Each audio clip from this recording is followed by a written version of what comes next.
चालू कर दिया। हेलो, नमस्कार बच्चों, कैसे हैं आप? बढ़िया, गुड इवनिंग, राम राम, सत श्री अकाल। कैसे हैं आप? बने रहिए हमारे साथ हमारे Baghel sir chemistry YouTube channel में। केमिस्ट्री के पाठ नंबर 2 के अंकित प्रश्नों को बारी बारी समझते रहिए। ये पेज नंबर 38 के अंकित प्रश्न हैं।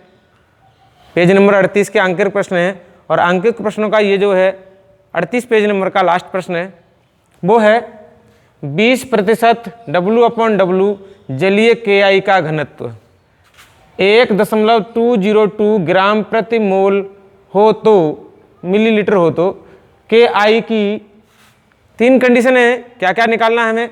सबसे पहले निकालना है मोलरता, दूसरा निकालना है मोललता और तीसरा निकालना है मोलंश। तो इनके लिए हमें क्या क्या आवश्यकता है, क्या क्या चीज़ें जरूरी हैं, वो देखिए सवाल से हमने निकाल ली हैं। सवाल से हमने निकाला है KI का जो है वो मोलर द्रव्यमान, मोलर द्रव्यमान का अणुभार। तो K का है 39, I का है 127, तो कुल मिलाकर के हुआ 166 ग्राम प्रति मोल। ये KI का क्या हो गया? मोलर द्रव्यमान हो गया, KI का अणुभार हो गया। ठीक है, हम क्या करते हैं, सीधा डायरेक्ट सवाल लिख लेते हैं, फॉर्मूला लिख लेते हैं। क्या पूछा है? KI की मोलरता बराबर KI का भार बटे KI का अणुभार इंटू आयतन लीटर में। आयतन लीटर में निकालना है तो हम क्या करेंगे, आयतन लीटर में निकालने के लिए हमारे पास ये घनत्व दिया है, तो सूत्र हमारे पास होता है आयतन, हमने लिख रखा है यहाँ पर, विलियन का आयतन बराबर हो गया विलियन का द्रव्यमान बटे विलियन का घनत्व। क्योंकि विलियन का द्रव्यमान, विलियन किस किस से बनता है? विलय और विलायक से बनता है। तो हमारे पास क्या है? 20% W/W जलीय KIOH, तो KI कितना है? 20% यानी 20 ग्राम, और पानी कितना है उसमें? 80 ग्राम। तो 80 और 20 कितने हो गए? 100। हमने लिखा 100 विलियन का क्या है? आयतन द्रव्यमान जो है वो है 100 ग्राम, और नीचे हमने क्या उसका घनत्व का भाग दे दिया, क्योंकि सूत्र होता है विलियन का आयतन, या आयतन बराबर होता है द्रव्यमान बट्टे घनत्व। तो हमने द्रव्यमान कितना लिखा? 100 बट्टे लिखा 1.20T2, तो आंसर कितना आया हमारा? 83.19 मिलीलीटर। लेकिन हमारा फॉर्मूला क्या करा है? KI की मोलरता बराबर KI का भार बट्टे KI का अणुभार इंटू आयतन लीटर में, लीटर में होना चाहिए। हमने क्या किया, ये मिलीलीटर के हमने क्या बना लिए? लीटर, क्योंकि मिलीलीटर के जब लीटर बनाते हैं तो हमारा आंसर किस में आ जाता है?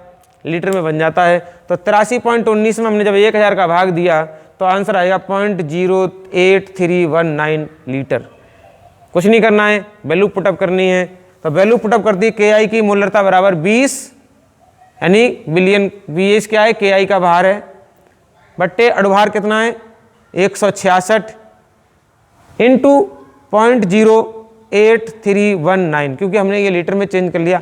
अगर इसको कैलकुलेट किया हमने कैलकुलेटर से तो हमारा आंसर आया 1.44 मोल प्रति लीटर, यानी ये किसकी आ गई? इसकी मोलरता आ गई।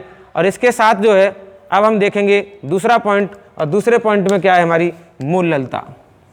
तो दूसरे पॉइंट को मिटाने के लिए, सब देखने के लिए इसको मिटाना पड़ेगा, तब तक के लिए बने रहें।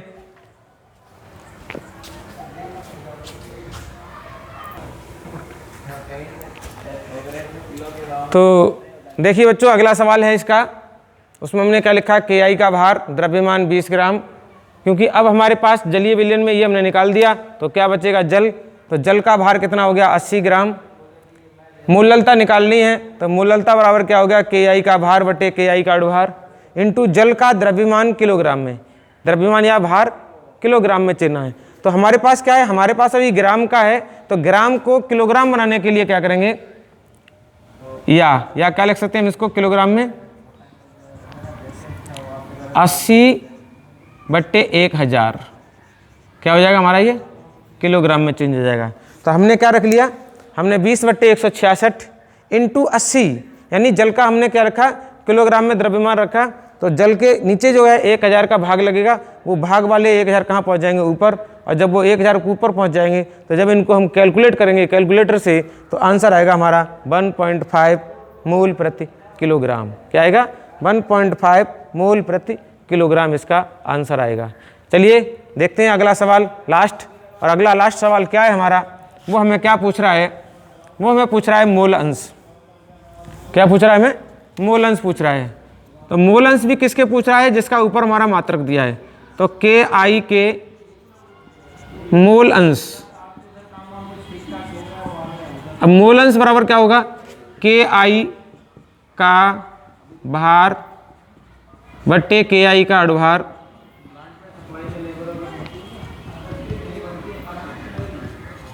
बट्टे क्या होगा? के आई का भार बट्टे के आई का अणुभार प्लस जल का भार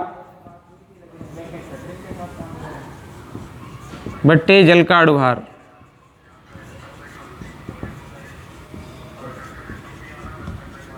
तो हमने क्या किया? के आई का भार लिख लिया। के आई का भार होता है 20 बट्टे 166 बट्टे 20 बट्टे 166 प्लस ये क्या रहेगा? जल कितना रहेगा? 80 ग्राम। 80 बट्टे कितना हो गया? 18।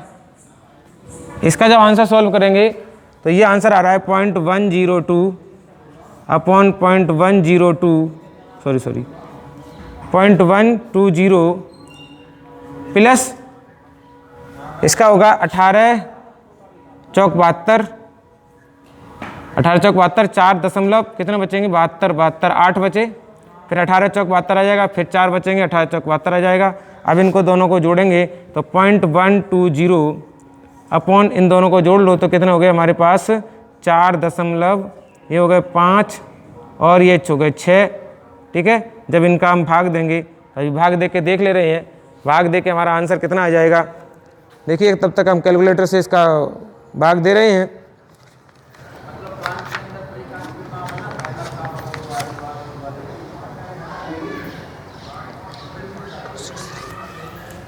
तो आंसर आ रहा है हमारा 0.0263। ये नहीं दिख रहा होगा, आंसर क्या आएगा हमारा यहाँ पर? 0.0263। इसका कोई मात्रक होता नहीं है तो हम इसका मात्रक लिखेंगे नहीं। इस प्रकार हमारा ये सवाल जो है पेज नंबर 38 के सारे सवाल हमारी वीडियो में हैं, आप देखें और हमारे वीडियो के साथ बने रहें, हमारे यूट्यूब चैनल के साथ बने रहें। हमारा यूट्यूब चैनल आपका धन्यवाद करता है ना। और अगले सवाल देखने के लिए हमारे वीडियो के साथ बने रहें। तब तक के लिए हम लेते हैं विदा, आपसे होते हैं जुदा और देते हैं आपको पूरा सहयोग। धन्यवाद।